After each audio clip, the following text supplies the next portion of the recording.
Yeah, we for do the thing them way for make we happy, thing them way for make we glad, thing them way for make we progress. And the only people who they do that thing and they, not so people in our government no more, but we serve as people them. The government serve for do things some way right. You know, it should. And we for ask questions if we think say they're not doing what's right. We they tell them about parliament, say, la look back, so I will see that stuff there. Parliament say they don't pass how many bills? How many bills or so? Parliament say they don't pass now 1, 2, 3, 4, 5, 6, 7, 8, 9, 10, 11, 12, 13, 14, 15, 16, 17, 18, 19. Between August 2024 to 2025, the Parliament of Salon enact 19 bills. 19 bills. 9 they enact between that time day. And I can read waiting at the bill them. Then some other time they get this conversation.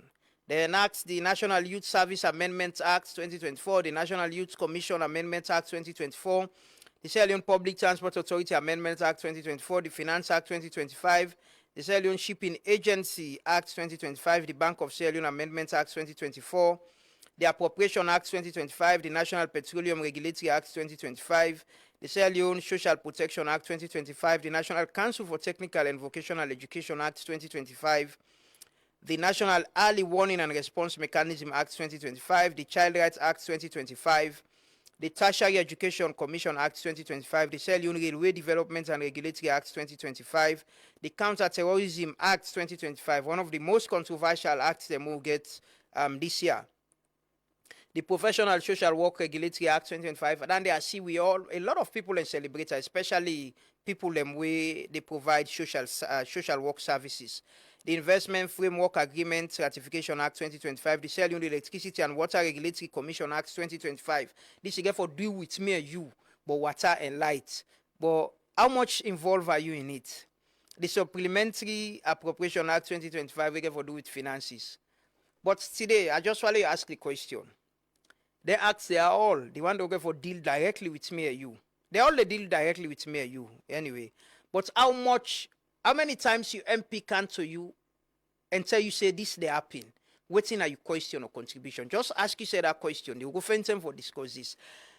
Now who they can go to we guess. Let's just take this issue of the judiciary. The suspension of Honorable Justice Alan Aloy. Yesterday I talked about how, yes, the president get the power for suspend them, but he raised a lot of allegations that we need for be investigated too about the judiciary and the Chief Justice. So while so they can discuss and let we listen to what have been asked the Attorney General and Minister of Justice Alpha Sisena at this program about that all issues the concerns the way Justice Aloy will raise. Will they come and can join with us and converse, get a conversation about the judiciary of Salon? I just want to ask you this question. There was a letter where you were copied in, where the Supreme Court judge, Justice Alan Aloy, writes about, he complain about in livelihood. Say in money, in salary, the Chief Justice Don Olam complain about files being taken away from him. Are you concerned about, I was concerned because this comes from a Supreme Court judge complaining about the justice system itself. You were copied as Attorney General and Minister of Justice. Yes, I was copied. But here's what I will say, Lama, on that issue there. When it comes to issues where they affect judges, whether it get for do with them welfare issues, or whether it get for do with the work in the administration of justice, not a thing where we go discuss in the public. Okay. So, no, but the concern is about the complaint about human rights abuse, his rights being abused. I could imagine if a Supreme Court judge can come openly and complain, and by the way, share the letter to the media, civil society organization, and that's why I'm referencing, not a confidential letter even. So I no go speak to the learned Supreme Court judge in thought process as to why he exercise discretion for make that letter and the complaints contained in it public. I no go inform. I no go speak to your own thought process. I go only tell you say that is not something with the judiciary itself go discuss na public. I go only tell you say yes, it is something we touch on the Chief Justice himself, you understand, and the judges, you know, at that level, they take leadership into engaging on that issue there. Yes. Are you mediating or in any way involved in addressing some of the concerns that we sent to you in that letter? So here's the thing, you know, as Minister of Justice, yes, me and the government or the president in representative for interface with the judiciary or the entire justice sector. But I do this acknowledging that we get separation of powers in this country. We are in the executive arm is headed by the president. The parliamentary, the legislative arm is headed by the Speaker of Parliament, and then the judicial arm is headed by the Chief Justice. So the government respects separation of powers, but also government understands say we get responsibility for reform the justice system. And when we talk about reforming the justice system, they talk about addressing the challenges where the judiciary face. So if you look at the justice sector reform strategy, where we design and launch last year, you go see it gets significant coverage on how we reform the judiciary itself, not only in the context of the laws where judges they interpret or how they deliver justice in the country, but also in the context of how the system functions for them, how the system, how we ensure say then get the working tools, how we ensure say we understand the challenges we judges face, and that we're able for respond to those challenges, how we ensure say if we ask a judge for work on cases and deliver justice for people, make we give the judge the tools we in need for do that work there. When we say we want make justice be looked as a service, how we make sure say we get a judiciary we able respond to that, so that way the you Lama or the mami within my community or the young man within my area, when it come for engage with that judiciary, they make it come with the expectation say now a service the judiciary they provide to them. But for do that, we get for make sure. Have you in any way, Mr. Minister, involved in the complaint raised by Justice Alan Aloy?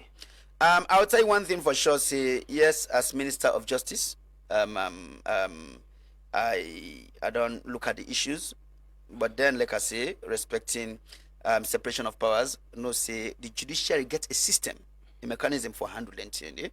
And then of course, you know, on behalf of the executive branch of government, me go provide the necessary support where the judiciary need for fixing challenges, including responding to the issues where they in the letter or the manner in which judges themselves resolve their differences. Finally, and then I also want to make you note, say, when I talk about the mechanism, you know, you get the Judicial Legal Service Commission. You know, where I get representative day, right? Me often get representative day when I the Solicitor General. You understand? But you get other representatives. You get Public Service Commission represented there. You get the Bar Association represented there. Then all the day. Yes, and we also get responsibility for look at the kind issues here. So, so make we allow that system there for operate. Make we allow that system there for function very well.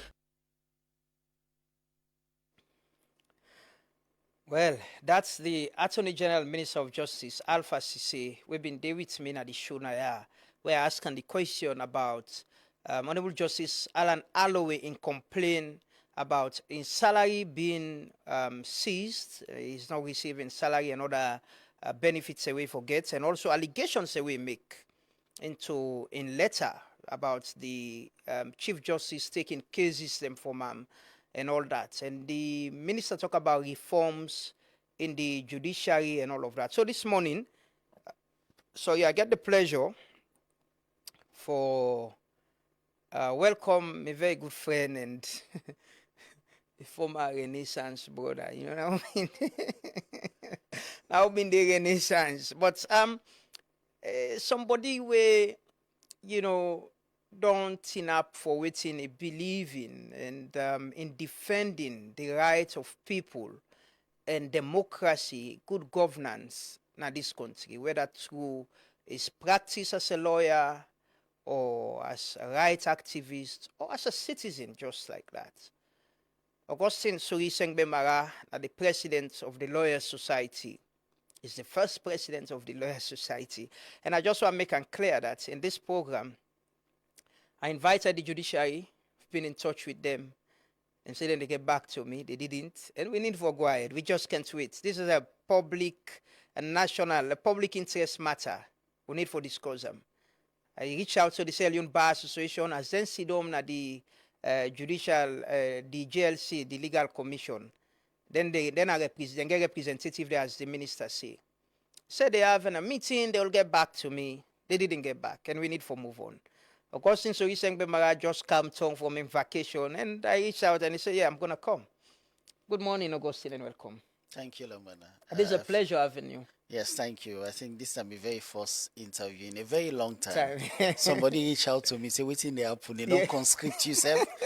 I say, no, bruh, I just enjoy some mental break. You know, from time to time, the issues are plenty. You need for withdraw. And then also for preserve yourself. Self-preservation very key. You and I don't depend this struggle for so long. You know, regime in, regime out, with the optimism that things ain't going to change. But I feel like the more we speak, the more politicians and the bad people and they take this nation south. But I believe, say, part of your vision, a vision at Truth Media, and for ensure, say, we always they push that arc of truth and justice. We not for tire.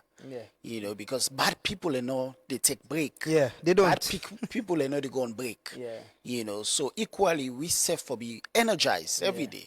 For say, the more we go bad, the more they become defiant for speak the truth. Like I said, because 9 days last. 9 days last. Now this is the last. Like I said this morning, what do we need for build this? A movement. We don't try it, and somebody jokingly they say, he hopes say I know they talk about another Renaissance movement again. And that's the idea about it. I got into Renaissance inspired by people like you and other people within our government now. I was inspired by them. And I think what I've been doing, then think say it was important for get me along into Renaissance, because that was the idea. How irrespective of whose side we did, we're able to speak up and hold people with power accountable, respectfully, without malice and disrespect, within the law as well. And that is what Renaissance been they do. I remember then I go back and forth about what press release to put out, the legal aspects of and all that. And we maintain and stay within the law. And people might don't know, I mentioned it the other day, I served as communication person for Renaissance. I remember the president pool where we call for Black Monday. Mohamed Banga was Minister of Information then. And they called, why would they do this? Why would not like this country? Why would And I had issues. I was working at Star. I had issues with my boss then, Philip Neville of blessed memory. But it was what I believed in. I stood by it. I believe in them because I was inspired by a group of young people. We believe, say, irrespective of whose side we get a responsibility. We get party them within our government. By then. Yes. Yeah, absolutely. And they're not being happy, but we were doing it. You know, but Dixon can always provoke me, say, been one me about Renaissance. And he been one me, he tell me, say, Paddy, he said, take you time. It's not genuine. And he can come and tell me, say, I've been warning you. And I can say, yeah, you said it, but I believed in it. And I don't get any regrets. No regret serving then. I served my conscience. And when it didn't work, I left. We all left. You left. You've been the inspired. You left. Jimmy left. And I said, bro. A number of other people. Let me sell left. But the fact of the matter is, not so because you get bad apples, no means you not get people who truly believe in this country, who are change agents. Right? The idea is once you have a coalition of change agents, you can able get a ripple effect across, because no one person able saves alone, because the issues they're many and diverse, right? So now that make you need a coalition of people who are committed, not to for money, not to fame, not to power, not to resources. You are all qualified for Sidona government now. Some of we are as well. It's a choice. Yes, but we believe, say, speaking truth to power. Now, the only way we save Salon. Yeah. And the people that will get power, making say, they need people like you. Absolutely. Absolutely. It's very important for the presidency, the vice presidents, ministers, because you won't know everything.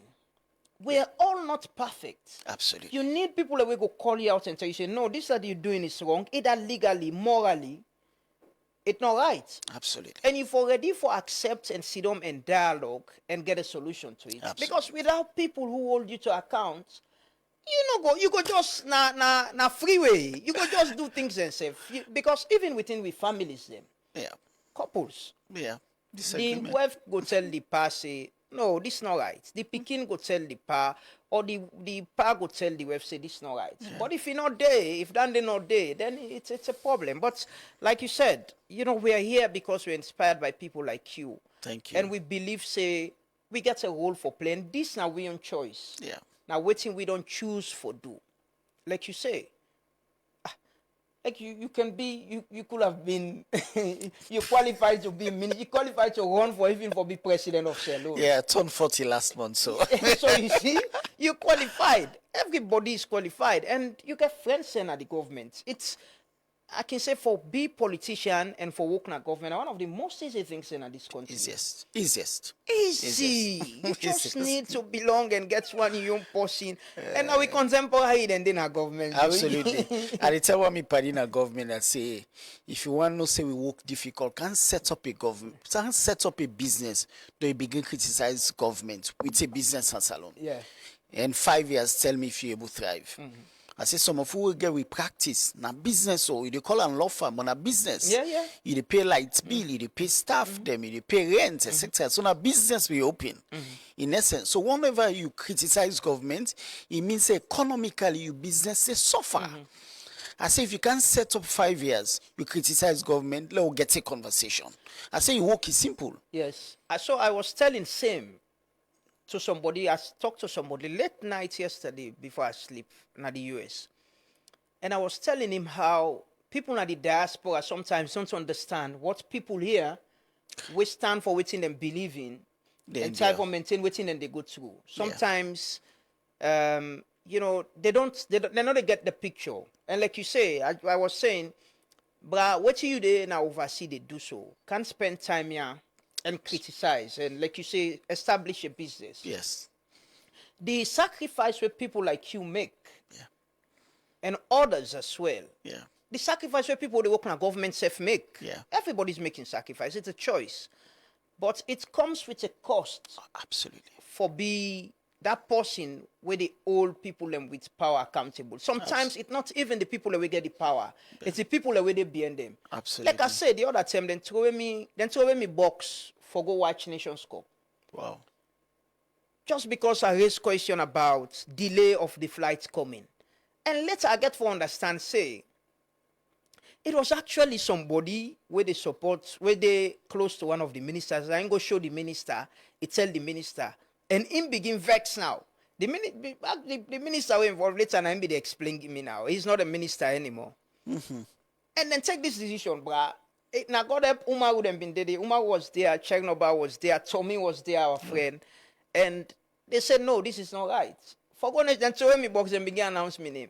Wow. Passenger Amadou Lamranaba, please report. I was like, what thing I don't do wrong?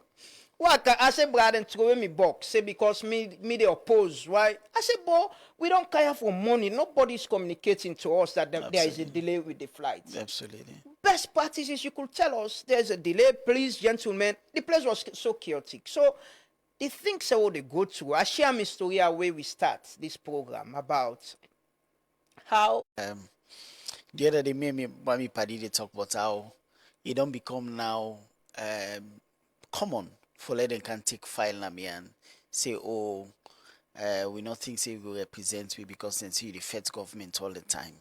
So you're losing clients in droves, right? But not only clients, you're losing also friendships. Those people who are in government will feel say, oh, your voice too loud or it's too noisy for them comfort. So those people would always distance themselves, you know, irrespective of the years of friendship and also on a commot. And the idea about building a society is that we are all for be committed to common ideals. You know, countries that we don't thrive, then come together during the formation, the Renaissance years in Europe, etc., then come together, they agree on core minimums. Say, na then tia will not forever betray in life. So now them values and they build society on. You know, yesterday me and my party they get conversation. Mahmoud Kouma, Isabi Mahmoud was also Mahmoud, yeah. still a Renaissance. A wonderful gentleman. Yeah, wonderful. Wonderful He's a good gentleman. Guy. He still believe in the Renaissance ideology. They get conversation yesterday, and we agree say the difference between poor nations and rich nations, not resources, now organization. Rich countries and so organized in a manner that everything is almost predictable. When train the left, it's predictable. If you go to hospital, you predictable the services where they get. So the chaos we're thrown into, neither really the distinction between country and the other country than they. Right? So back to your question about the cost. The cost is huge. But for me, there's nothing else I could do with my life. Some days I wake up and I want to say, Bonami for tot salon problem. But no, but like you, there's nothing else you could do. You can't be any other journalist. Lamana. You can't. You have to speak truth to power. So similarly, myself, I can't be anything else other than, and here's the thing before we come to the old judicial saga. Me sitting here, now 5 years on, Justice Aloy, for example, and I've been the judge will sign me warrants for arrest me. Yeah. And 5 years. You've defended him. Yes, 5 years. Because I told my friends my commitment is to truth, not to human being. I defend me enemies as much as my friends.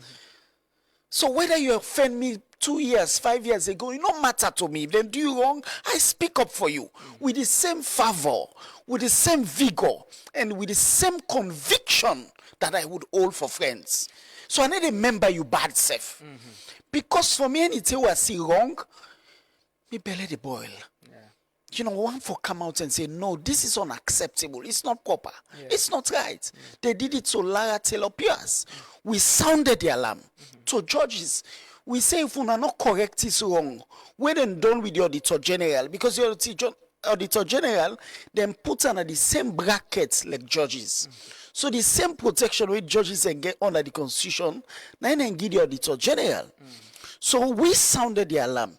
Say if we not allow, let the executive get away with this, we're then done with the Auditor General and they turn to judges. This is what is happening now. Not too long ago.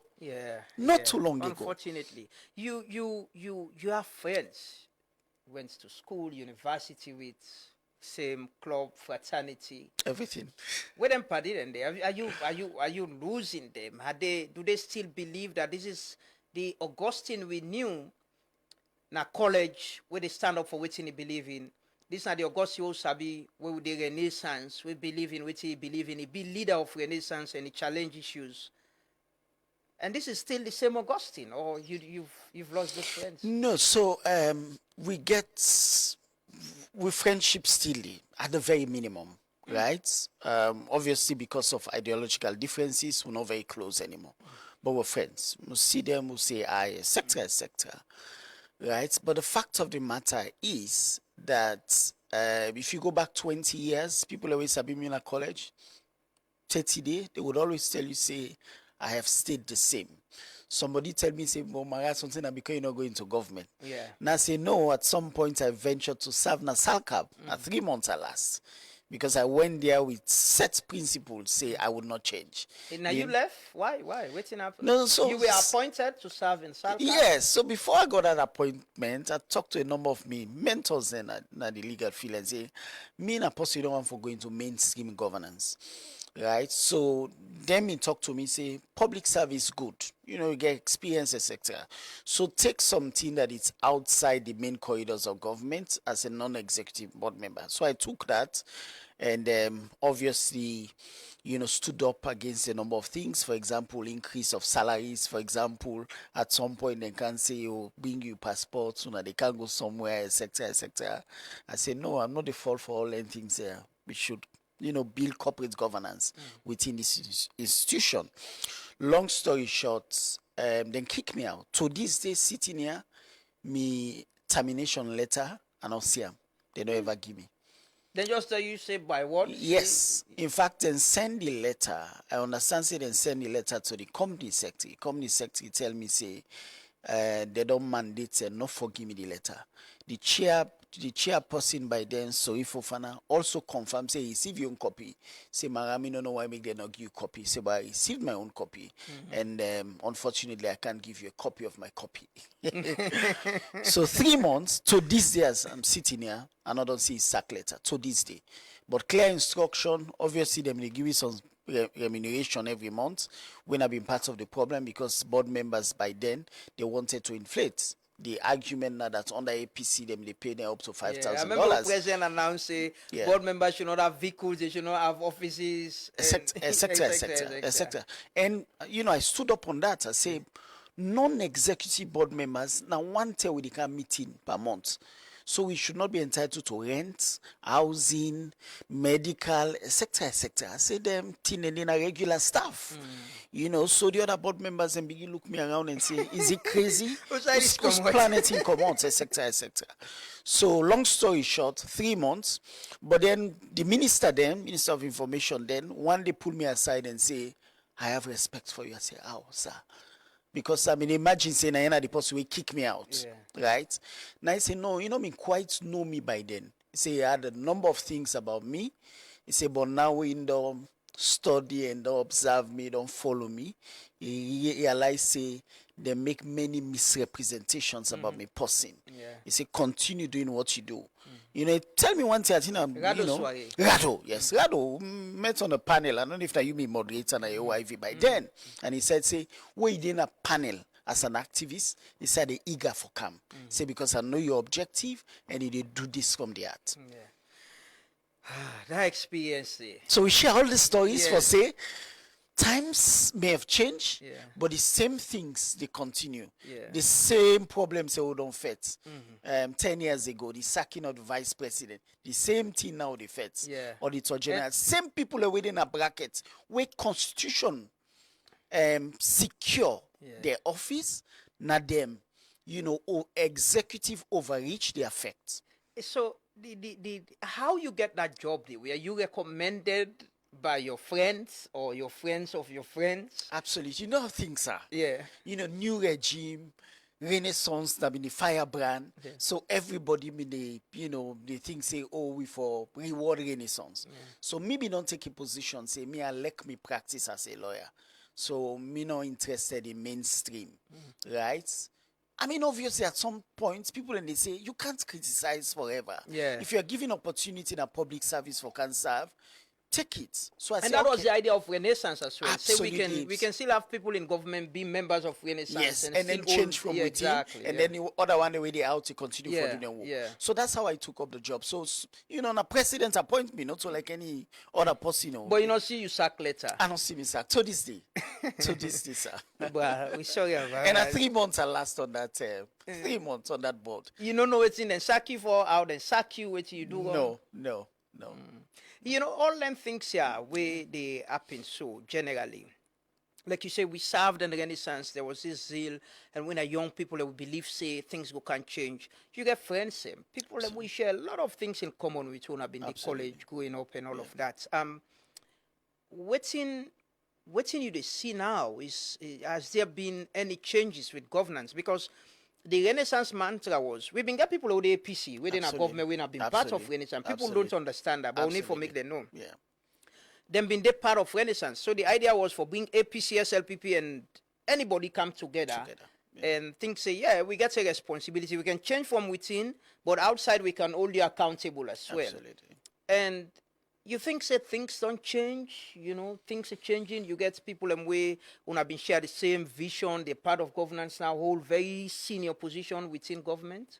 I mean, to be honest with you, I think because I've been getting such heightened hopes for this crop of leaders after regime change in 2018, I would say unapologetically that in my estimation, things have not changed. And that is because me being get such high hopes that then group of people here, we understand the value system that will be done create from their movement here, going back from college, all the conversations we had about changing Sierra Leone as young people. After college, all the conversations we had, etc., etc. They tell people and say the Renaissance philosophy was finalized in my house. I was given the responsibility of writing down the manifesto, which I did. So I understand them principles. We understand, say, the commitment was to change Sierra Leone, every facet of Sierra Leone. Right? And I remember one part of the conversation we get now, whether for bring religion and also get a renaissance of religion. We fought around that one day, and when we get a consensus for say, as part of we all cultural and value system, religion as such a critical component. So we may agree, say, there's no way we can go out and left religion. Because we think, say, the role where we pastors and we imam then they play for shape the man holistically can also mean, say, we can able get good citizens if pastors and imams and they're also the part of the Renaissance drive. So at the end of the day, we may agree, say, the Renaissance of religion also for be a component, right? So looking back, going to seven years now on in governance with this crop of leaders, I am yet to see the foundational values and then core values that will be agreed in Renaissance being practiced and being implemented in governance, right? For me, core values there? Values about commitment to not only service delivery, but to honesty and truth, right? And the core value of the Renaissance therefore puts nation above self at all times, right? Believe you me, I look at this regime now, the only difference between this regime and the regime we been there before, not difference of people, not just change of people. The same dynamics, the same system, the same inadequacies that we don't grapple with under the last regime, the same inadequacies. Will lights not change? No, but there's improvement with electricity. Oh no, I visit a friend of mine. We gets really good space, and the voltage horrible. You don't knock off a number of equipment, you know. But should we also agree that there is some progress? There is nationally, there is the appetite for development, and there is some progress with things that they happen in reforms, new laws, you know, and projects and programs, and the rolling out of them as well. Absolutely. I'm not saying there's not been any movement. There's been a movement. Naturally, if you can't bring any set of people, it would move the nation a bit. But whether I call that one day significant development, we go make watch back and say we forget all the regimes them before because we have been blessed by such a crop of leaders, I would say no. We don't pass laws them, quite frankly. We don't pass fantastic laws them. But action and then laws then there's a whole gulf between them, right? We don't pass brilliant laws them for women, but women is still a grapple with boku problems them, right? The other day we get a colleague of mine, we then sack now one pan the bank name, etc. We still lip on the issue day. So you get a whole system of laws, but then the rights and we then lost, then they don't promise, those rights are not being realized. What's in the fundamental thing where you've been thinking, or where you they look at for a government, you know, for make you believe, say, yes, there is progress, or there is some semblance of change? So I think that's a fundamental question. So there's always two schools of thought within government in terms of whether government for a better with life, give electricity, good road, don't they not care about civil rights, right? The other school of thought, they say civil rights not important, whether we get a transparent government, whether a government accountable, whether we know a number of travels away, perhaps government officials they don't undertake, and we able to quantify the benefits. Because if you don't travel 25, 26 times in a year, if we're able to do the cost benefit analysis, if we're able to come back and say, then 25 travels and they cost salon $500,000, for example. But from then travels and they would able to bring $25 million, would allocate $10 million to Guma. So Guma now don't lay pipes them. Hill station we no get water, for example, don't begin get water. And but some travel and they were in a statutory actually. We get for do it because we part of UN we need for go. Because we're part of ECOWAS we need for go. AU we need for go. So you understand? So I think the people away they against travel, not they are against the statutory travels. No. I think, you know, before, when the regime, this particular regime came, you know, before now, they be get for the list the number of people where they travel, you know, the purpose of the travel, etc., etc. Then they don't left farm a long time ago, right? So it's not just the statutory travels that people are against, but the other travels that citizens do not know why. The whole or significant amount of the government paraphernalia for left country and back on then travels and they where, for example, you get ambassadors there already, you get trade envoys, we get boku trade envoys the way they don't appoint. So a number of people and can take care of a number of things, plus the foreign minister, for example. You get attaches them all over the globe. So we think, say, if the travels are numerous, we forget a corresponding increase in development. If we're able to say, let's travel more, because every time we go, when we come back, we city then they turn almost cities of gold, you know, proverbially, right? But we have not seen that. We see, say, more and more, the state resources are being diverted for funding travels and they, when key institutions, for example, are being deprived of needed resources. For example, the local council, and they tell you, say, it's been now September, I think, is the 9th month. They don't get the subvention for the entire year. So a number of institutions say we walk into something and they lights not they wait happen and say money not there for put top up because we not receive a subvention. So across the board. So your good friend, the Minister of Civic Education and Information, say he was here.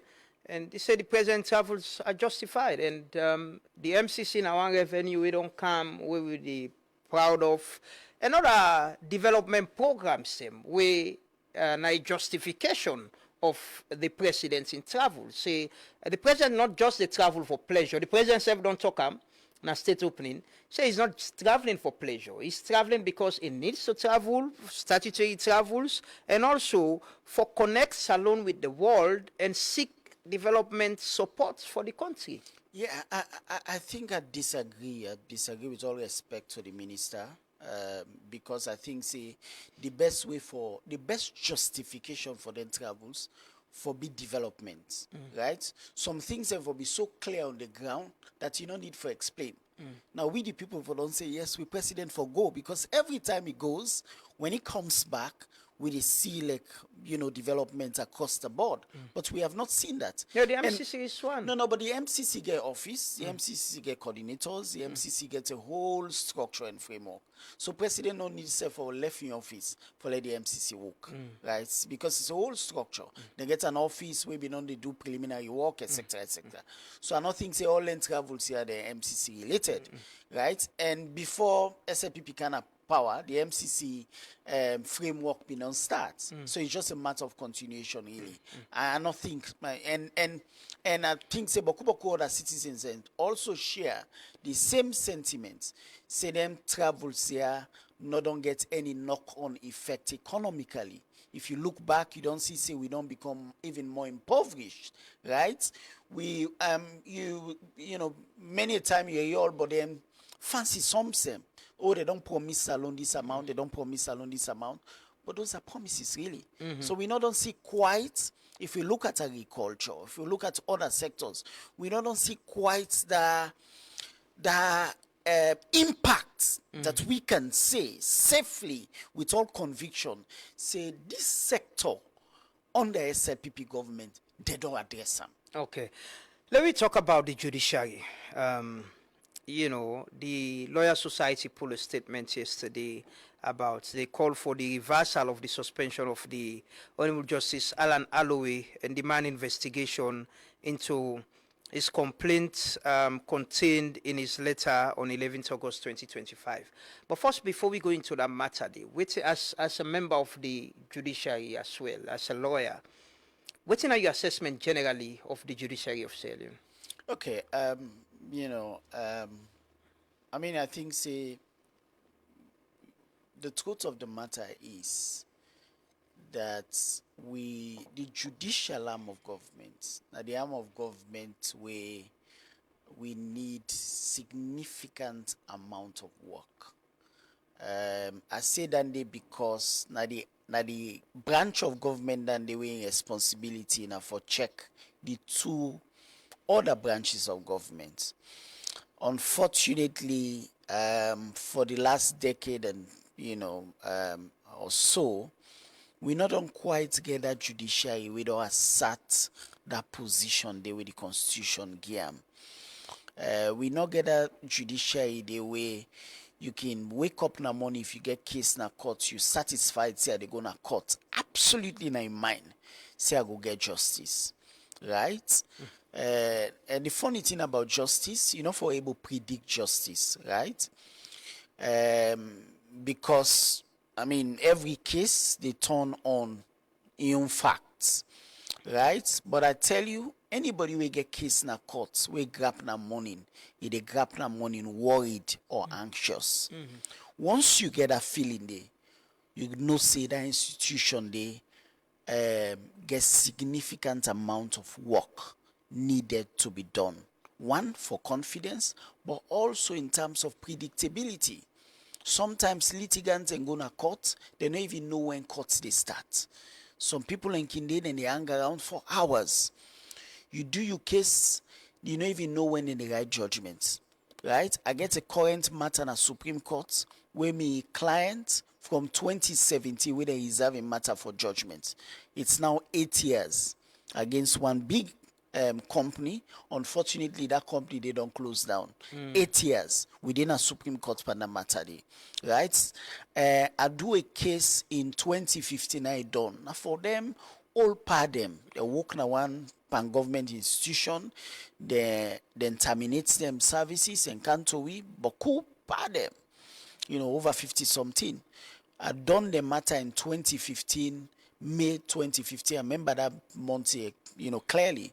From that day to now, 10 years on, we wait for judgment. 10 years. Panem 50 something, part we been come. As a young lawyer by then, Panem 50 something, part them. I think almost half of them don't die. Half of them still waiting. One panny man the way them they carry them panel, old self now na me eye. The man don't grey and what have you. They're still waiting for justice. So once you have all the number of things here, you can't sit down here and then beat your chest and say we get a judiciary that is above scrutiny or above board. What the fundamental problem with it? Like you say, most of these things are things we keep discussing. Absolutely. Irrespective of which party or who than a president. Absolutely. Is it about capacity? Is it about resources? Or is it about the will, the leadership will say for change things? No, I think it's about waiting, computer scientists and they say, once you have garbage in, garbage out, right? So in other places, for example, and with all due respect to judicial officers, all due respect, one forgets a space who speak truth to power. That'll be clear. In other places, for let them appoint a judge, you go through such a scrutiny. By the time they're done with you, everybody knows, say, they are appointing the best of the best. Right? In Kenya, for example, then they interview all on state broadcaster. People would come and then say, oh, this judge, this man who be not do X, Y, or Z, not qualified for turn judge. Or this man who be not sabi record, he works on side, he do X, Y, or Z, he not qualified. Plus, then look at you, all CV, scrutinize them in a manner. Unfortunately, not just under this regime, with all due respect, but also past regimes, we don't see, say, more and more. Once a regime change, more likely where government take over power, they appoint in pro the lawyers and we align with that regime there. That they eventually more likely for turn judge. When then they happen, it means say the sieving process not go be rigorous. The application process not go be really tough. They would not ensure that they get the best of the best. They would ensure that they get people away sympathetic to their cause. So that way, now the best way for you destroy society. Now for where you once you get power, you begin appoint, you paddy them for puts in a sensitive position. Because as a judge... No, but Augustine, you can appoint your friends, but if they get values, and like how the president appoints you, you add values and you believe what you stand for, you challenge issues, and you were sacked. Absolutely. Yes, but the president get the power for appoint. But repeatedly he has been saying, me believe say the judiciary for being independent. I play a video this morning where they talk about judges and they involved in land sales. It's a another interfere in the work of the judiciary, but a need for talk to some of the judges who they involved in that. Is it about values? Is it about we as a people rather than the politicization of the judiciary? No, I think it's about really the screening process. So, I mean, I have been within the judiciary for over 10 years plus. The fact of the matter is, sometimes you wake up in the morning and then suddenly you realize, say, somebody don't turn judge, right? So the fact of the matter is, we not get such a rigorous screening process, whereby, like you say, and I agree, sometimes you can appoint your friends, but your friends, they are one of the best, right? I mean, fair enough, right? Nobody no one for deprive your own party they were competent of serving. But the fact of the matter is, we see, say, the whole process of appointment of judges them is so heavily politicized in such a manner that that needed scrutiny in a day. So the fact of the matter is, once you get people away, they are more aligned and more sympathetic. Once you appoint those, in a way, it's really, really difficult for you get the significant outputs there. Because, don't really, subject them to rigorous screening process, right? So that is one. But also, I think that we have to be very, very frank, we have a lot of unseen executive control of the judiciary. You mean from the executive arm of government? Executive arm of government, unseen. I say this because we know, I mean, it's what we work on a daily basis. We know a number of times we will get them, judges and go receive them calls here from, powers that be, expressing opinion. And it's a small country. Once a judge don't feel like, say, they're under some kind of, even if it's a subtle threat, then they feel threatened. They want please the people, the powers that be, right? So you get a whole group where, because they are more sympathetic to a regime, they go always act pro that regime. You get another group where they go afraid. right? You get another group where sometimes they will feel say they're anti to that regime. We go mean say that group themselves get for suffer, whether they are anti to the leadership within the judiciary or they are anti to a system or they are perceived to be anti, they also they suffer. So at the end of the day, because of all them dynamics there, the litigants now get for suffer. The people. Because the people. Yeah. So because at the end of the day, predictability no day, certainty no day, and justice now left at the whims and caprices of all them dynamics here. Okay. So that's the problem that we face fundamentally. And until we get the judiciary straight, unfortunately, no sector in our government now this country not the work. Why? Until we get the judiciary. Because the judiciary now go make businessman where the kind of country no say and be assured say if anything go wrong, then get such a judicial system that are not go afraid safe for invest me money. We don't get cases upon cases in which business people, for example, don't get cases, and then at the end of the day they don't turn around and say, I can share a story. I will get a case where they reserve in 2018 big businessman. They don't do business over 60 years.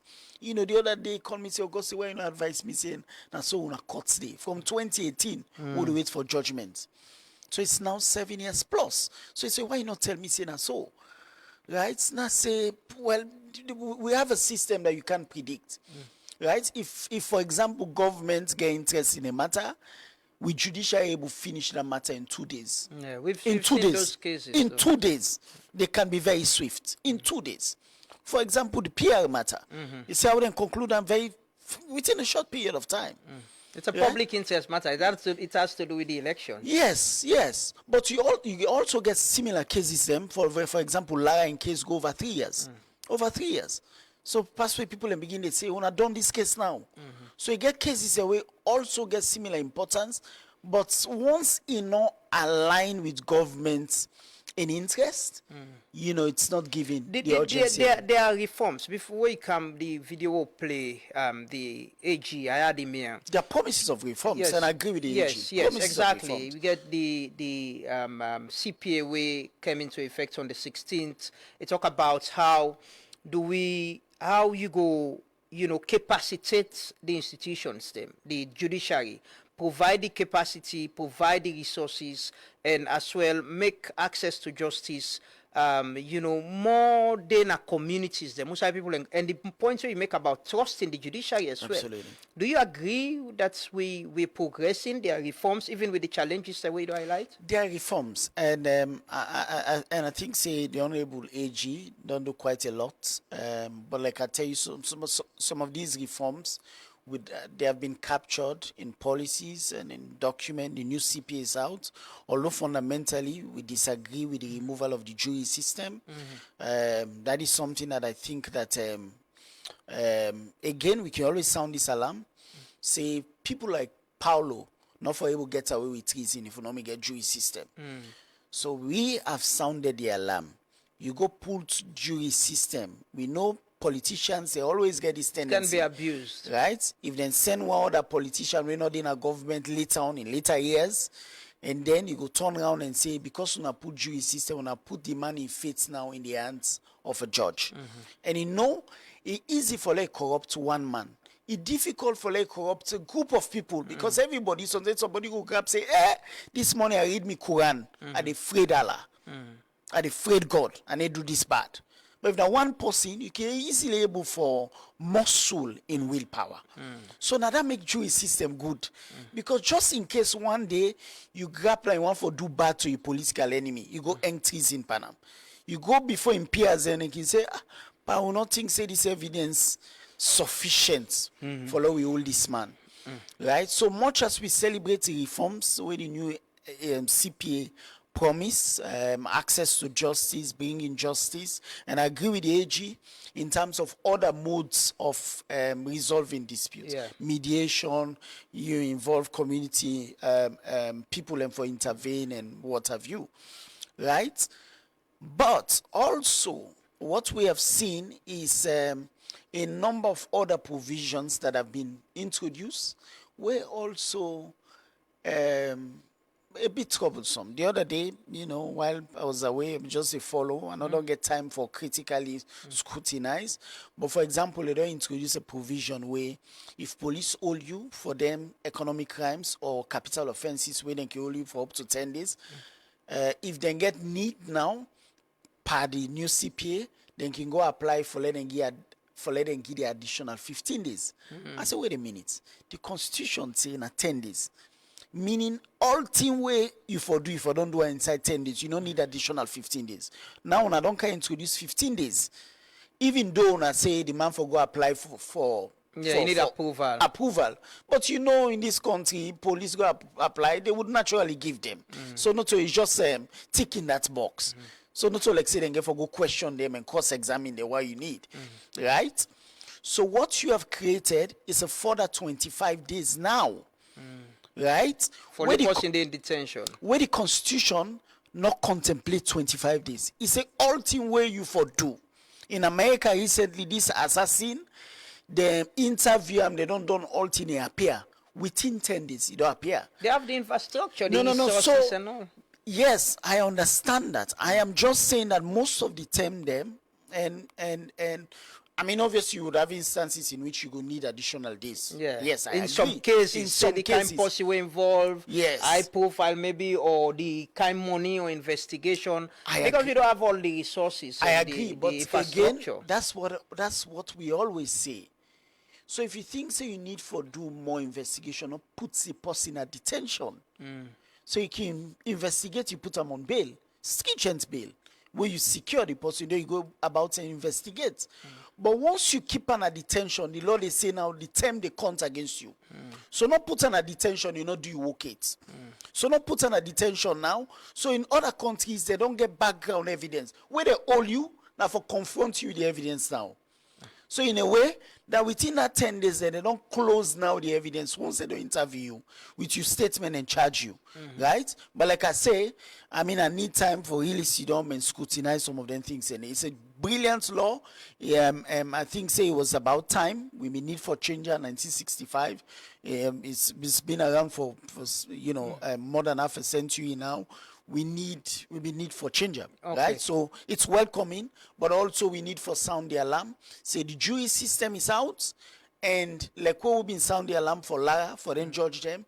We don't want for remind politicians and 2-3 years down the line and say we've been telling her. Now then they can't try you alone. Judge alone. Where if now other tell say jury, when ordinary people them. When me party they work now Freetown City Council they appoint them for turn juror. You see don't they listen to the evidence. Say the other day, they listen to the evidence, they go deliberate, they only find the person guilty. Say because the evidence then self. And that's the thing about justice. So I let you know to lawyer and judge. Where a case, you didn't know the truth, who side the truth they. So because it's a human thing. It's not a way we go study law. But the argument also was that it's open to abuse, delays as well, and all of that. It's not a perfect system. It's open to abuse as well. Just like one person where they take decision. No. The system will get that system. They fine. The problem will get now that we get a whole lot of inadequacies with the problem. So what normally we can do in this country, once we able to solve problems, we discard them. We do away with them. Right? Rather than building the jury system for ensure because most of them people and the way they come, now people the way they left their job then something them for come. Yeah, and they for tell you they don't get transport. They don't get transport. So if you get case now, you get there. Yes, if they tell you wait and cancel, they get for wait 5 hours before they call them matter. So if somebody knows say what can at 9:15 to 9:45, now that 30 minutes there they spend, he can able allocating time, he can spend in 30 minutes he go. But many a time they will come and wait them 5 hours before they call them case, which is not nice. So most of the time when they call somebody, say no, because waste time there too much. Then they waste time. So if you build that system, you take care of all the problems. It's a good system. But because people are not get appetite for reform and address problems, and they do away with them. Let me look at the letter from Honorable Justice Alan Aloy. I mean, they say yesterday, if we get that kind of concern from a Supreme Court judge about the judiciary, it's worrying and it needs to be investigated. And I see the lawyer society say the same thing. Within allegations and the judicial use are you the work. Waiting are your reaction to this? You know, some of the things has to do with some serious allegation and cases about taking files away from him and because of imposition and all of that. Not only in human rights, but also files away from him. Yeah, I think fundamentally we don't capture. So here's the thing, and we've made this very clear. Not to like say the lawyer society don't take Justice Aloy inside or believe in story over waiting a CJ in own response. We position at that. Justice Aloy complain, and we can disagree with in the communication of the complaint. We can disagree. We can say, okay, well, sometimes no need for kind of social media if we don't use other channels and within. We can disagree, but that don't mean say for dismiss legitimate grievances, right? So naturally, when we see that letter there, like I was away, I saw it with the executive. We say, what we will do, Lord, right to CJ, let we ask him for response to the allegations, right? So that he himself can able to tell your own side of the story. Because it's not good for like get one game person they tell your own side of the story. And I think it will be biased of we for comments we know hear from CJ. So we wrote him a letter on the 22nd of August. We understand say be away by then, but in confidential sector we received the letter. Now they receive all other processes for the CJ. We know hear from him. On the 5th day of September, we understand say CJ be not return. We send another letter say now we don't return it in our office. We send them we say kindly sir, we don't see this letter being paraded on social media. A number of allegations with this man don't state in letter say they know they allocate files them and they take files them from them. They don't stop in allowances. Then they don't affect in health. In mama self not well, but you don't get money for take care of them, etc., etc. Then they marginalize them, they bully them, etc., etc. So one for your own side of the story. On the 5th day of September, the second letter go, no response.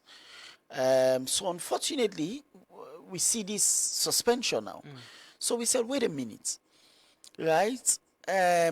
We think, say, fundamentally, three things and they were wrong. One, now, before we address the three positions I will take, I think, say, and then bring me back to your question, if institutions and get really grievance mechanisms and within, senior judge of the Supreme Court no go kind of social media. For let somebody kind of social media, it means say it don't exhaust all thing within or nothing other within for be exhausted. For let somebody kind of social media na like we can on a barrier. And say me people like we can all in a community say, una help me I don't tire now.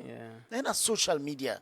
For let a man we don't work in the judiciary for many years, come to that position. Now, two things. Either I don't exhaust all internal mechanisms, they don't work for them, nobody know him, or internal mechanisms and they but they don't work. So now then two things in it. Now that make us say sometimes and if somebody don't take an unconventional mode for communicating grievance, please excuse that unconventional mode. You hear him first. You can address that unconventional mode later on.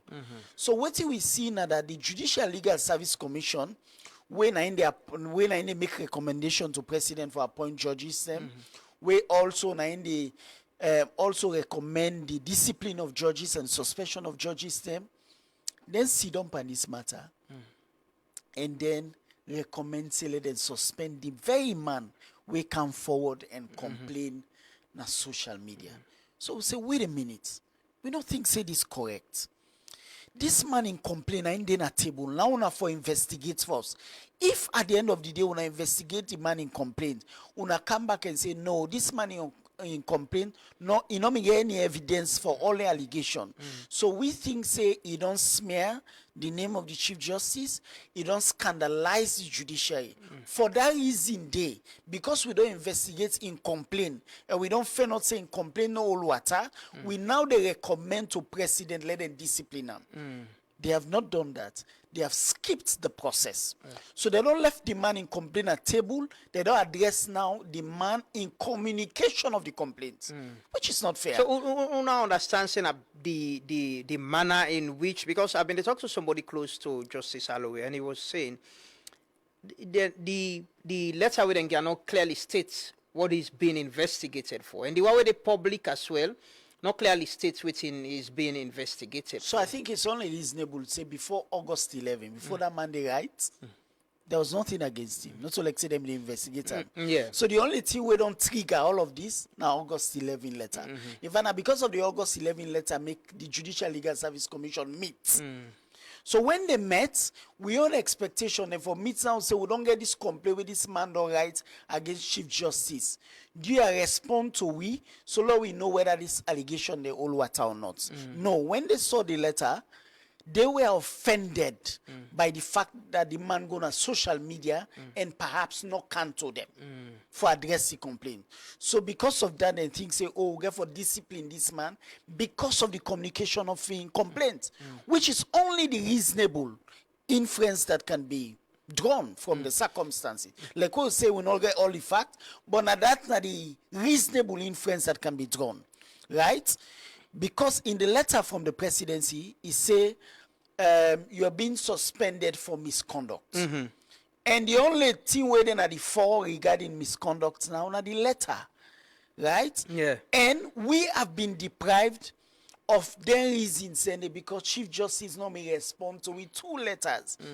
Right? Now that make we emphasize say public officials them, they owe a duty to citizens them under the right to access information where citizen rights, even if you know right invoking provisions under the right to access information, it behoves public officials when citizens, especially pressure groups, public interest groups, for like responding right. Yeah, or maybe call on to a meeting and explain. Absolutely. In the second letter, we even request say we are available to meet so we can have this discussion.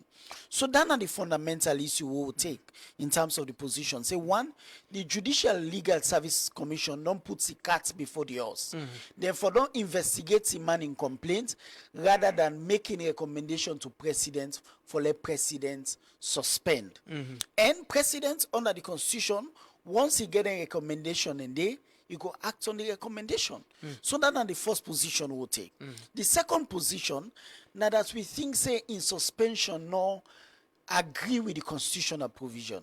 The constitution say where president receive the recommendation, president they set up a tribunal before he suspend. It also happen in Lara Taylor Pierce. Then suspend them before then they set up the tribunal. In fact, the tribunal then set them up long after then suspend them. In fact, the first group of people where them put together, I took an objection. Yeah, and then so they began for change them. Right? So similarly, now this also they don't do to the judge. It brings us back to this the alarm we sounded. Say if we not allow let them treat Lara Taylor Pierce this way, then go come for now. Right? So that's the second position. Say the suspension not constitutionally not conform to the constitution. Yes. The third point is that if you treat a senior judge of the Supreme Court this way, we get legitimate grievance, it they make other judge them we get concerns and go afraid. I say what they do now, they suppress grievances within the judiciary. That small judge, that small magistrate we go get legitimate concerns, go afraid say, if Supreme Court judge will talk, then treat and this way, last sit down with me.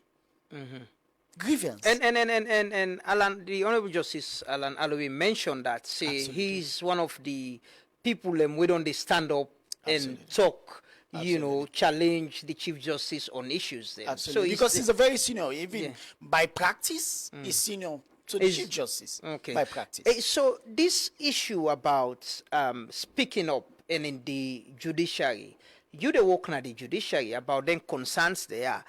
How you think say you talk about grievance mechanisms? Absolutely. Even for the public. Absolutely. Because for me, if a Supreme Court judge can be taken this way, I don't see, before we go on here, I was saying, I don't see people and they pay attention to the allegations that we make. about the judiciary. Absolutely. For me, they're very, very important as well. And I said on Facebook and X, say, the president as well for set up a committee or the JLC for investigating concerns there. Absolutely. And make the outcome public, like Absolutely. you say. If he was wrong, then say no, this man wrong. Absolutely. If he's right, Absolutely. so they build trust and confidence Absolutely. in the judiciary, even for we as ordinary Absolutely. people. But for now, I have a picture of the Chief Justice and the Judiciary, Yeah. said by a Supreme Court judge. Yes. Where they work there, me know they work Absolutely. there. Now, like if staff come here and go say things publicly about how we they operate, You now, more yeah, likely trust that person. because it's exactly, insider information. exactly. So in circumstances like this, una the people where they work at the judiciary, how do you build trust of the judiciary? Where that person go say, but me not believe even under demand or they work themselves, they complain about the system. Lamgan, I think this is a missed opportunity for the judiciary. Judiciary for the use this case for show the people what in transparency look like. Therefore, don't set up an inquiry, investigate, because not only the fact that they take file from fact that they stop his salary, you know, say that he go to a point that he asks for let the Chief Justice resign. Yes, he did. He did. So that. these are very strong, very strong allegation. So this man, they asked for the resignation of the Chief Justice, right? So what you could have done, now for ensure, say, una set up an inquiry for either clear the Chief Justice or for give justification to the man in allegation for say, yes, we don't look into this matter, the Justice Aloy being correct, all waiting a complaint of, now in the Chief Justice they do am. Or we don't look into this matter, waiting Justice Aloy will be non complaint of, not to true. We don't examine all the circumstances, not true. Waiting and they go do, it go send comfort to ordinary citizens, say judiciary they cover anything. Then they ensure say they look into matters and then they are transparent about that. For now, what they appear as if this man come forward with complaint, and then in order for shield the Chief Justice and go after the man. Yeah. Now then they don't appear as. Yeah, now so right? because And with all due respect, and this is what we have said, in Lawyer Society, we have said we don't take Justice Aloy inside. Not that we are saying Justice Aloy allegation correct against CJ. No, we have not said that. We have said investigate in allegation. So what we have called for, let President reverse the suspension, send the matter back to the Commission, let the Commission investigate. If at the end of the day, they come to a conclusion, say, Justice Aloy unjustifiably just smear the character of the Chief Justice, they now have legitimacy for recommending suspension. you know Justice Aloy more than I do. You work in the judiciary. This is the second time he's been suspended. He was suspended in 2010 by former President Hannes Baikuma, and this is the second time again. Who is Justice Aloy, if you could? Is he a controversial person or not somebody where you go say they within a system, but not somebody where they tin up for within he believe in? Lama, I think for me, I don't want to comment on this person. I mean, for obvious reason, like I told you, me and a person where they do this work, it's more about issues and not about the person. You know, and I mean, Justice Aloy in a judge where I don't appear many times before, I don't practice before, I'm a sector. They don't sign you. Me warrant. We warrant. Yes, as a matter of fact, you know, where they put me in a dock that 10 day, now they all me sit down at the Supreme Court where they hold me in contempt. And by the way, you know, I don't get 1 or 2 interviews for critical things in life, where the only thing we've come up and say they don't convict you. Yes, so you're a convict. A convict, right? Critical interviews when the only thing and we don't come up, right? But then I took my time to explain that it's part of my work. Mandela was a convict. It's part of our work. You know, we'll do this work, conviction, list of me worry. So you explain that and people understand you're an activist. So it comes with the terrain. You accept that you're a convict? It comes with the terrain. No, you accept, say you're not a convict? Because it's on record. Even if I reject it, it's on record. But do you accept that you're a convict? No, I am not. I mean, I am not. I'm a, you know, maybe a convict from a conviction.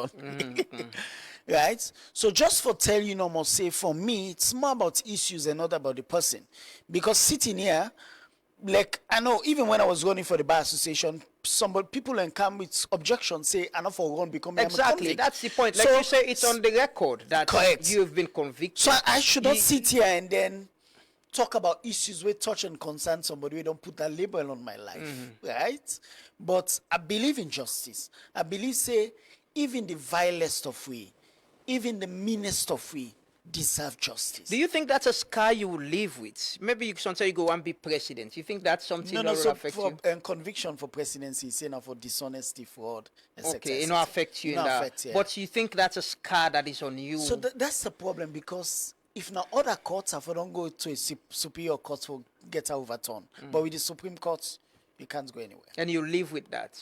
It's part of my work. It's part of it's some of the scars I would show to my kids, to other generation, to say yes. And critical interviews, that's the only thing that came up. Say, oh, you have been critical interviews. I'm telling you, my brother, critical interviews. That's the only thing will come up. It will affect you? No, I think in all those circumstances, they came back and understood that, oh, it's part of your work. It's not dishonesty. It's not fraud. It's not, it's part of your work. So what will go be the outcome if these issues you raised, lawyer society, if the decision is not reversed and the allegations are not investigated, by the GLC and all of that, what will be the position of the lawyer society? We would look into it. We don't do this press release. We understand, say, all the, especially executive branch of government,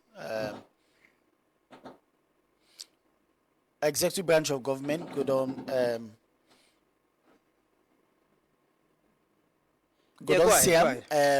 so we will look at a number of things that we'll do if at the end of the day this we call for reversal, they not comply with them, the presidency not consider them. We would ensure that we take other steps for get the Judicial Legal Service Commission for act accordingly. Okay. Because we don't want a situation where say somebody come forward with a complaint, and because you know what, for listening to that complaint, say you now superimpose the complaint with an allegation against the person. Okay. So now we need to talk about Justice Aloy, all these in complaints about the allowance, about files being taken. So all now we look now Justice Aloy misconduct, which is not fair really.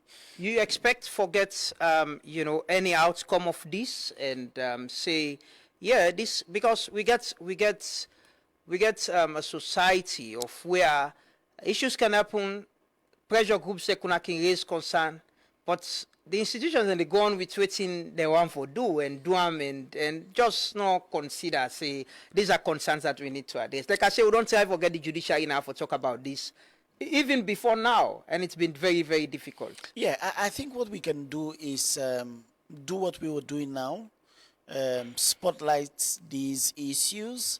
We get all the tools and we'll get now we earn. If we think, say, we can able for utilize any other tools other than them public advocacy, would use them, but also would follow the matter. The Attorney General Day, Nina, the titular head of the bar, not the bar association, the bar, right? So we would also consider for engage them on this issue for see whether the Judicial Legal Service Commission, and this is what I said. I said the Judicial Legal Service Commission, I for don't de-escalate this matter. But if you like they don't come pour petrol pan fire. Okay. Right? So this was an issue where them for don't bring and say, okay, Justice Aloy, we will not agree with you, say you go social media. Right? But come with you, we talk this talk. Can see them you and they call Chief Justice who talk this talk between una, because una all two sits in the same court. Chief Justice na a boss, yes, but una all na Supreme Court judge them. Right, so we can very see senior, very senior. Justice Aloy is very senior. If I'm not mistaken, I think I'm the most senior judge. Yes. At the Supreme Court. Now the Supreme Court now.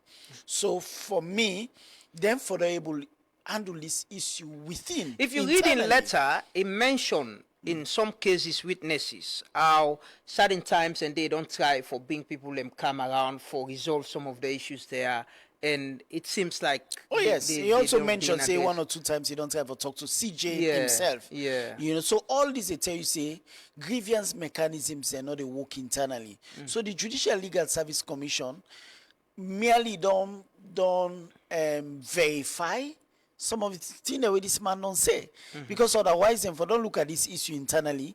So tell no for don't know safe. Then for don't come out with a statement and say Judicial Legal Service Commission don't resolve the matter between Justice Aloy and the Chief Justice. We thank the public for the interest in this matter. Full stop. Una go court if the concerns you raised are not for secret redress. Una mention constitutionality. Yes, we would look at all the options. But for now, I think say if we know from the executive branch of government, since the AG now straddle the executive and judicial arm of government would approach his office, and if there's a need for use any litigation tools, if at that time we come to that conclusion and decision, would use all the tools that we have available. Okay, well, we're still open to conversation on this. The judiciary, my friend and brother, colleague, Elkas, I call yesterday, even say they call me back, call hopefully anytime when I want to react to this and respond to this issue, hopefully we'll talk about that. Quickly, Augustine, I want to look at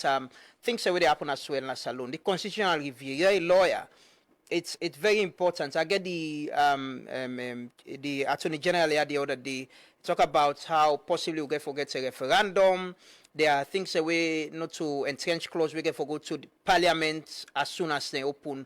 Waiting at your position, on the constitutional review process. So I think I don't sound this, and me and the Attorney General may not get some. I've been on meet also privately on this issue. I think that the constitutional review process not all received that kind of transparency that it deserves, right? We will not get white paper after the last constitutional process by Justice Cowan, by the last regime. SLPP said we don't pull their own white paper on the issue, where basically that white paper then for reject boku recommendations where the constitutional review process be make. And I mean sound some sentiment as if the constitutional review committee will be non meet and interact with more than maybe then say over 10,000 people, don't make recommendation.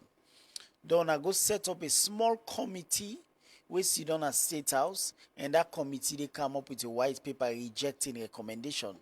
I said that process, I said that's not a legitimate process. I said the people they don't sit down together, they don't meet all interest groups, they don't make recommendation. Una go, I said what in the white paper for do now for put all the recommendation and done. Una no get that power there for reject recommendation. I said, but is it not their responsibility as a government for we accept this? It happened with former President Komas. Yes, so now make we reject the white paper as well. When the recommendation, all the recommendation they put in Parliament are not the people's representatives. Now they for look at their recommendation and if their recommendation they touch and concern the entrenched clauses, you bring them to referendum. So even them not get power for reject them. You mean the executive arm of government? No, the parliament now. The executive arm of government, their own duty, now for put all the recommendations and it together in a white paper and submit it to parliament. Parliament, one day we not get for do with the entrenched clauses, then can debate them whether they accept them now on behalf of the people or reject them, now make who get them there. But the one day we get for do with the entrenched clauses, they're not for touch them. Then they send them to the people for vote on them. So what they did was to set up a committee, small group of people. In fact, I doubt if woman me did it. If not, so then I mean 1 or 2 women, about 7 or 9 people. Then sit down at State House, lock themselves in one room, and then sit down and like examine themselves. We reject this, we accept this. I said, no, not also constitutional process there. Well, it seems we don't pass that stage here now because the minister talk about already the issues that went on to entrench clause go to Parliament. And one of the first issues that we didn't get for deal with they resume from the recess. And the one that went entrench clause, we could get a referendum before elections in 2020. So that's the thing. So even this process, I don't talk to a number of other civil society activists the way they know that say we say they don't know what's in there happen. So the constitutional review process now as it is shrouded in secrecy. And this is not a political system. Constitution, not a constitution of one political party. It's a constitution of all the interest groups. Most of the media houses go tell you, say they don't even know who that are the committee members, who side in the seat, waiting in the up to. Constitutional review process, when in the seat for being in public. Everybody for able the minister access. said then they roll out the engagement and discussion Who on that some them? of the Who things. that then they roll out? Government. It's now office directly they handle so this. before now we know say something and beyond they happen. Waiting me not happen before now. So we're looking again. We'll look forward to the rollout of the engagement process. But like I say, constitutional review process is a people's process. What Right? do you they expect? What do you go expect for C to be done the right way? Okay, so a number of things. So, for example, I know say campaign for good governance. Then we don't put out a white paper where then they call on a number of things and where the white paper of this government we don't left out. Where then once let then consider, right, and puts them back because those were recommendations made by the people. So when I put them at the white paper, when I send all things to parliament, let parliament when are the people's representatives debate them. If they want the way not get for do it entrench, they can accept or reject it. You know, lie in una own power. Because those recommendations were not made for let the executive can accept or reject. They were made for let the executive tabulate them, put them down on a white paper and send them to parliament. Okay. And then parliament can debate them. The one the way they want for accept, they accept, and the one the way they want for reject, they reject it. And the one the way want for amend entrenched clauses and put them for referendum. That is what we're expecting. Right? You're looking forward to participate in the process when Absolutely. In fact, at some point, I don't even privately mention to the AG, say, beyond my activism, constitutional law and my expertise. I want to offer. So I worked with CGG on that white paper. Okay. I worked with National Elections Watch on a white paper also in terms of the system. So we look at the PR system. So all of these are things that we should have a serious conversation on. Yeah, I think so. I agree with you on that. I think it should be And if you people-led. open them up to public for etc., it helps all of us. Yeah. At the end of the day, you want a constitution where people would not think that this is pro-regime document. Yeah, I agree with you. You want let all political parties feel say this na constitution where it reflects all reviews. Yes, that's very important. What are you view about President Bion at the state opening of Parliament on 7th August talk about a proposal, say we get a dialogue on the PR system being extended to the executive and public service. What are you view on that? We don't get this conversation about power sharing, how overshape the power and all of that. What are you view on that? I think it's not a bad concept, Laman. I think, all due respect, I think the winner takes all culture don't really make politics some kind of a fearful game, whereby one regime they come and feel like the other people away then carry place, they feel excluded entirely.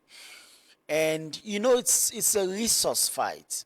So the one that will not get access to the resources of states now, they will find all kind of way for disrupt the one that will get access to You resources. think say the power sharing to the executive and public service is a good idea? I think so. I mean, with all due respect to other people that we disagree, I think so. And I think, say, President Biowe don't think about the power sharing or extending the PR to the executive arm of government for lead by example. Right? President Biowe gets, I think, 3 more years. I would expect that before the end of the year, a change in cabinets fundamentally. He bring people, competent people from opposition parties, give them critical role. So, for example, if you give the opposition, say, we address energy crisis, I don't left on hand. Not call me there again. Address them. So if we fail now, you guys will not go on the campaign trail and say that government fail on energy. I don't give you. Water resources are given on address them. My own party go take agriculture, would address civics and communication. We go get in charge of defense because Namina the commander in chief. We go handle aspects, bring small political parties and give them critical institutions and for run. At the end of the day, if that regime they fail, No opposition party no go turn around and say we give una government to fail. Because wait a minute, no, I call una for all work. Now you are give energy. Now you are say run water resources, right? So it's a model that if the president don't conceive them, let lead by example. I would expect before the end of the year, changing cabinet fundamentally, bring people away now, not just opposition, no, but competent opposition figures. And I know say the opposition parties and get competent people away, we can easily fill some of them critical roles. The conversation is about how possibly we legislate this. As a lawyer, a constitutional lawyer as well, how you think, say, we go legislate? You've been mentioned about the fight mostly is about access to the resources. How do we legislate this? So I think, say, once we have a constitution, we contemplate that one day, and once we include them, because you get a whole provision in the executive.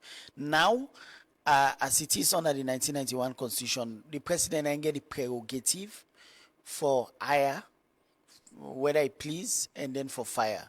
So that's why you say it has pleased the president for hire you, it has pleased the president also for replace you as well. So similarly, if you have a constitution we provide, say, the president get power for appoint, but in setting up his cabinet, if we ensure, say, executive appointees at least maybe 30%, maybe 40%, their appointees and they are being fielded by registered political parties and we attain a certain minimum, right? I know say the PR system now not about 11.5 or 11.6. They say the member for reduce them. For reduce them because obviously now SLPP and APC no more possibly go get that margin there. If you reduce them, you can also get smaller political parties will get competent. But here's the thing: imagine somebody run as a political party, you get over 30%, and you know get any representation of government. I think say we need a system. If you get 30% of the population, will vote for you, even if you no win.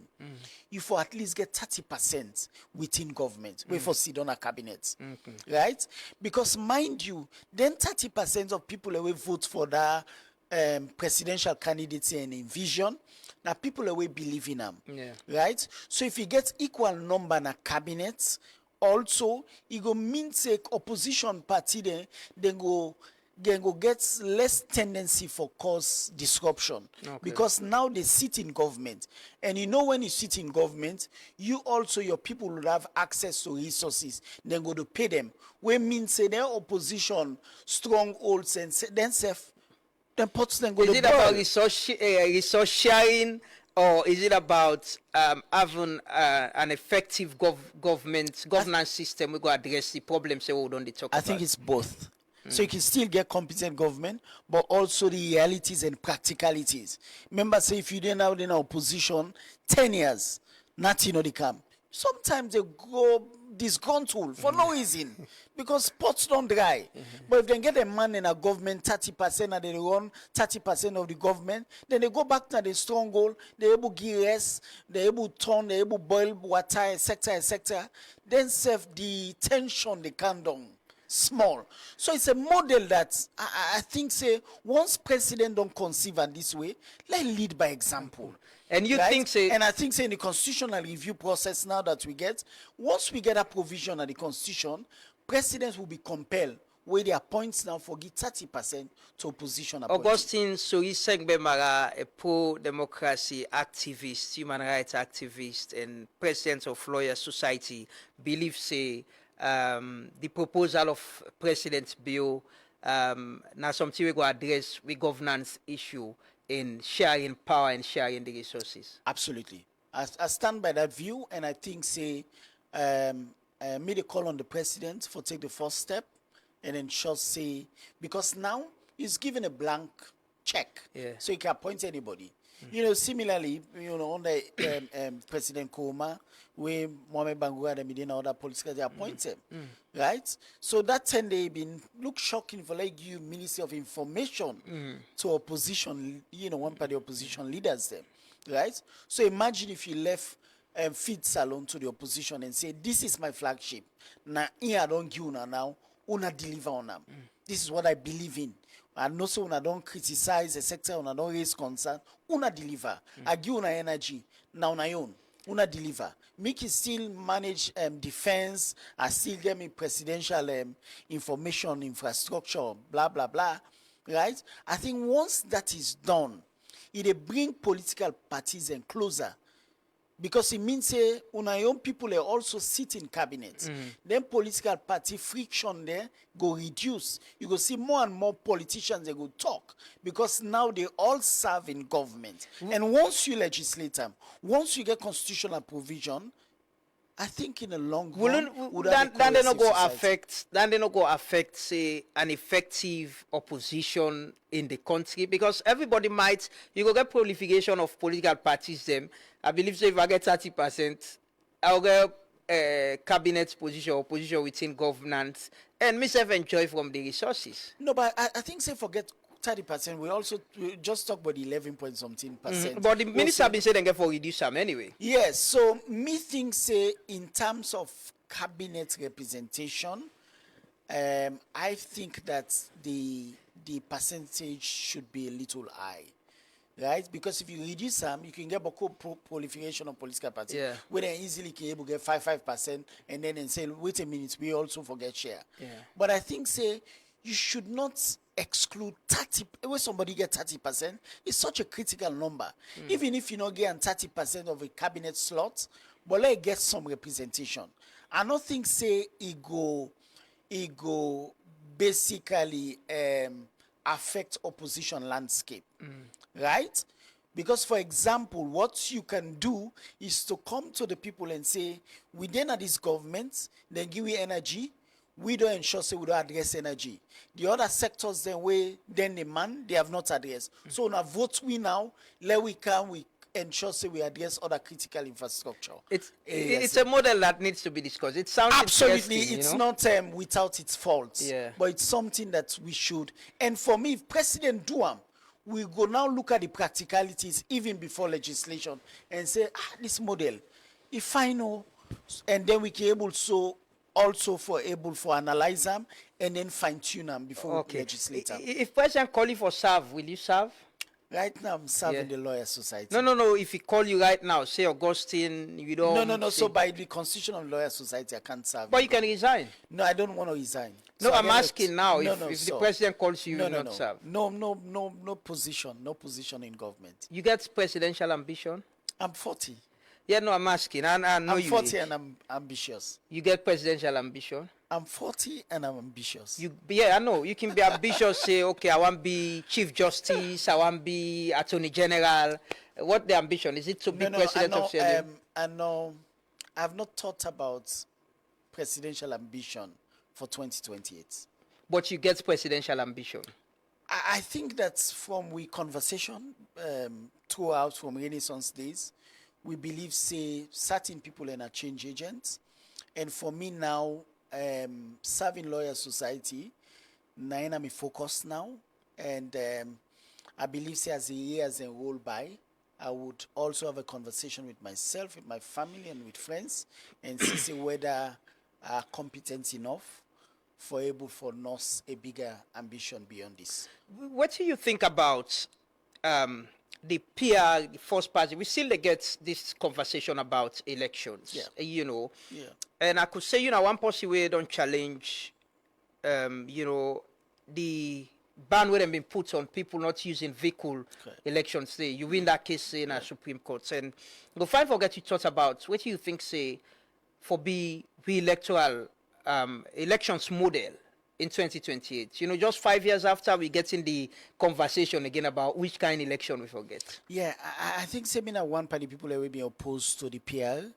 And I think they are opposed not because the PR in itself is a faulty electoral system, but I feel like Salon don't get that political maturity there for let we hand with destiny over to political parties them for do a list of people them. Normally those lists, you know, they even see them. You just they see the political party in symbol on the ballot, you vote for them, and then they fill the candidates them for you. Right? So you're stuck. But with the constituency system, I get to, for example, look at the candidates and say, even though I think, say, I want to vote for party A for presidency, I not quite believe in them parliamentarian. So I would rather vote for party B for them, you know, parliamentarian, because I believe in that parliamentarian day specifically. With the PR system, that choice, you know, yeah, so the entire destiny day in the hands of the political party. And also with the PR system, that proximity where parliamentarians get with the people, not they. Because if you now like nobody is assigned to a particular constituency really. You just generally get, you know, candidates for free tongue. You know, those aspects, whose community, whose area. Where before now, you been get parliamentarians away, for example, if bridge don't they begin they shake, you can reach out to a parliamentarian and call them out specifically on that one day. Right? So I think that we do not quite yet have that political maturity for a PR system. Because if we don't able to develop political parties and for don't develop into institutions where then don't become democratic institutions. But today we talk about democratic governance within the two major political parties. We see what happened recently with SLPP, them convention and lower level elections and all the violence and disruptions.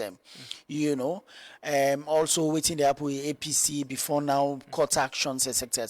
So then political parties are not quite matured. So if you left hand at the end, you see a lot of manipulations.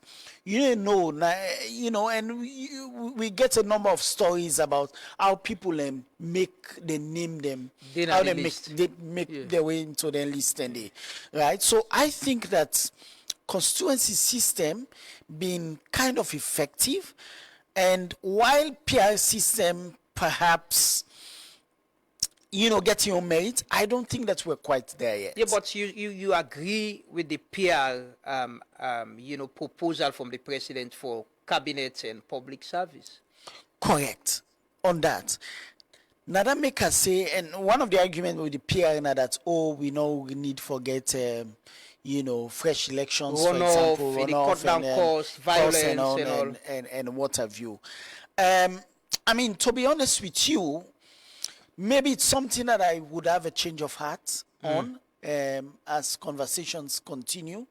But I mean, I've been somebody, I mean, you know, from the last term, the introduction of the PR system, we've been thinking we're not quite there yet. But I mean, obviously, the PR system in and of itself, not to a system way bad at all. Okay. It's a system that would, if properly implemented, can serve a lot of good, because the idea is political parties them can able bring forward the best of the best, don't scrutinize them, so they don't leave the responsibility now of the scrutiny to political parties. So once you give a list, we owe assurance that you don't give it the best of the best. But again, we talk about political parties the way the internal problems and sometimes beaucoup pass the country safe. So give and take, you'll say we need for you know, try the PR, but in a better way where the people will be involved in order for choose for dinner the list. Perhaps. Or more transparency in how you choose, and then also for reduce the threshold. The threshold. Okay. I think the threshold high for even smaller political party, because not to SLPP and APC no more. You get smaller political party. You know, in other places, you get some political parties on side and you just establish them based on climate change. Yeah. Now they don't focus no more. So even if now one person again a parliament, so now no more. Anytime legislation come, you forget a climate change focus. Yeah. Now no more. Okay. So every time you get a conversation on maybe youth's involvement or gender equity, now that person there. right? So that make it good for the smaller political parties because then able for enrich conversation. So that make I think say one of the things that I would recommend that we get the lower the threshold so that we can able get political parties, more political parties now, parliament rather than just the SLPP, APC, and I think NGC. No, well, now SLPP, APC no more. Yes, NGC get councillor. Yes, they get councillor. Yes, but finally, there is this debate as well about redistricting and also, creating new localities in Frita. I know Lawyer Society get a position on that. And, the minister been there yesterday, said and they start the dialogue today. Now, the discussion, now engagement, consultation, now city council. The mayor repeatedly don't say, this isn't right. This is not something that we should do. The minister self-getting on justification. When I still hold on to a position on that? I think we position clear. We think this is a whole entire political process. This not get nothing for do with resource mobilization or access or service delivery at all. This is a political process. The same thing way APC been do, where they carry Karine Falaba, and the same thing SLPP want for do with Banda Juma and Panguma. The same thing. So we just get different regime with the same script. And mind you, also with Freetown, the dynamics is such that the current regime feels say you're not to the stronghold. And so dividing up the city would weaken, that political hegemony with the opposition. That's a reality. That's a reality. So all these policy highfalutin, we know they fall for them. If na service delivery, bang, we don't see say you allocate resources to the councils, and over again you see say the councils no they deliver, but then the councils and the complaints say allocation no they come at all. So I think that this is a conversation, and I'm happy that they don't announce their engagement. We don't call on lawyers them for ensure say they go there so that we can have our voices heard on the matter. Capacitate what we have already. In fact, by the way, we have also called for a reversal of what the APC been do with Karine and Falaba. Because when you create them thing and day, you create a system where they create political advantage. So now that make you get some side na maybe the Northwest, where the number smaller compared to Southeast. Then get greater number, but not the same. Not the same. Then get representative in a parliament as well. Yes, even though the numbers them unequal. So I think that advantage that was created by APC should be reversed. I would support them in reversing that, but I would not support them in creating something where APC maybe in the future will come to power and say, okay, we save the card too. Where do we stop? Where do we end this, right? So I am thinking reverse Falaba and Karine. Nothing don't change na Karine from where they set up Karine. The minister said they get hospital now, they get clinic, then they can do the road and all that. I mean that's laughable, right? So similarly, I think say what they are trying to do for Freetown municipality is a political process. Capacitate what we have, devolve them functions and they where the local government legislation acts beyond say should be handled by local councils. But not devolve. You still hold on to them powers and they. So devolve them, give them capacity, and then let we can scrutinize them, let we can analyze them and say with all devolution, with all resources allocated, we still not get output from them. Well, until then, we think this is an entirely political process where only they seek for give the regime in power a political advantage. Well, this is a conversation that we're going to continue. The Minister of Information was here instead of getting position on this, and we get for open up the debates. We get for we big debate session them as we they roll out. So we'll get people like Augustine, Marrah, and other people them. They'll get a conversation, because what we believe is the more we let the public understand what's in the happen and what's in our position them on issues them. There are things where you don't agree with government this morning. And that is what I keep saying sometimes. It don't mean say for the old people them accountable, we are enemy of the state. No, we are not. No. We're part of the governance infrastructure. You need people them with the old people them to account. People already agree, say, yes, this is right, but we can do it this way. that not the conversation and that democracy provide for. Absolutely. Otherwise, we all go just sit on more left people let them go. So therefore open up the conversation there and get the inputs of the people. Because for me, like you say, the things that the government they do for be centered around the people. If for be the people and forget a say which waiting they happen. Absolutely. You know, because it's about me. If you want divide Freetown, let get to say as a Freetonian. Let me fumble them down, you know, Kanike, down by the sea. Yeah. Let them feel, say, yeah, we're part of this conversation. Absolutely. If politicians can go na Kanike, don't then remote community them for campaign during election. Yeah. If you want to bring a new policy, what's wrong for you go there and talk to them. Yeah, we open up the space and talk. Now that's what they try for doing at the morning devotion and truth media. But thank you so much. What I hope for Salon? I me pray and hope now that we would have such a great number of people we go understand say the way we the direction where we country they take you know, unless we get as many people as possible we come on board and push the boundaries of change, we would never get to that place. And people not for shy away from the conversations here. People not for shy away from holding government to account, but also people not for shy away from within government, for look governments within and say, no, I don't think we're doing the right thing, or I think that we should do better.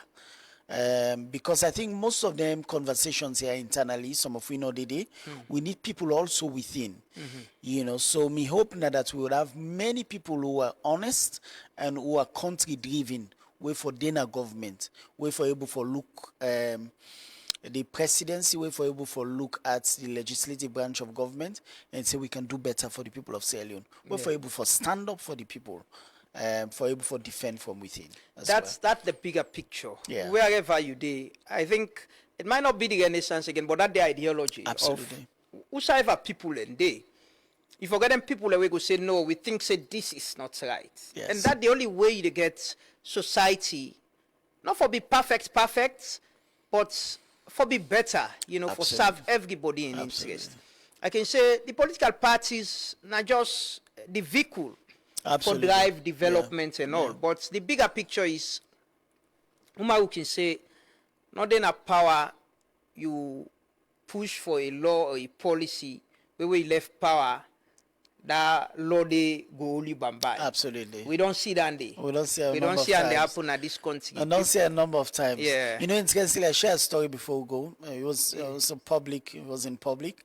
Remember, say one. You know, remember Paulo when he was Minister of Deputy Minister of Defense. Yes. We go clean the gallows and all that. Blah blah blah. And then he been in a prison one time, and then he made a complaint saying, "No get access to him book and prison condition." Yeah. I said, "Wait a minute, you were there, you served." Yeah. You know, you It was internal affairs minister. Well, yeah. So you for treat prison as though you prepare them for yourself. Yeah. Right? Where ordinary prisoner forget rights and access. You know, I just finished reading Nelson Mandela in prison letters and keep on 27 years.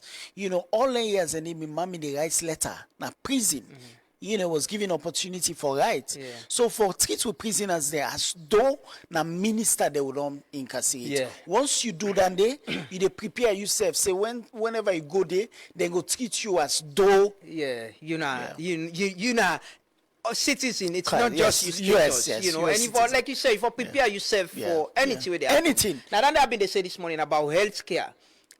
What would it mean you see the president gonna cannot? Say, now I didn't do me checkup, now I didn't administer treatments to me, then treat me for whatever, or I can't do me regular medical. Now, yeah. Absolutely. How will that turn? Absolutely, It builds trust in the system. Absolutely. Yeah, Absolutely. It's I mean leadership by example and the best Yeah. model. Yeah. That's the best model. Yeah. So if you talk say you don't improve on free quality education, you make sure say for example all who that in a government, then picking and they and then public Yeah. schools Yeah. you know call a register of all this in picking there, this in picking there throughout the system. Yeah. Right? Yeah.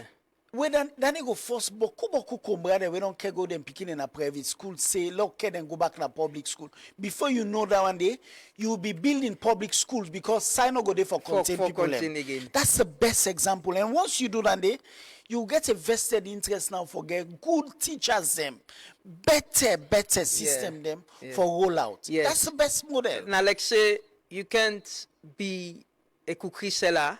And then you need to go buy. Or you know the headmaster of the school, you pick in they go to the school. So I'm gonna give practical example about leadership and leading by example. Yeah. You know the BO cap and our president dress, the Africana stuff. Yeah. Watch people in government. Yeah, they all don't take them. Yeah. Watch how they dress. Yeah. That is a practical example. Say people where they serve, they follow the leader. Absolutely. Then one for look like him, one for act like him, one for lay, then see themselves in him. It's a reflection. I can say the leadership, the presidency is a reflection of political appointees. Absolutely.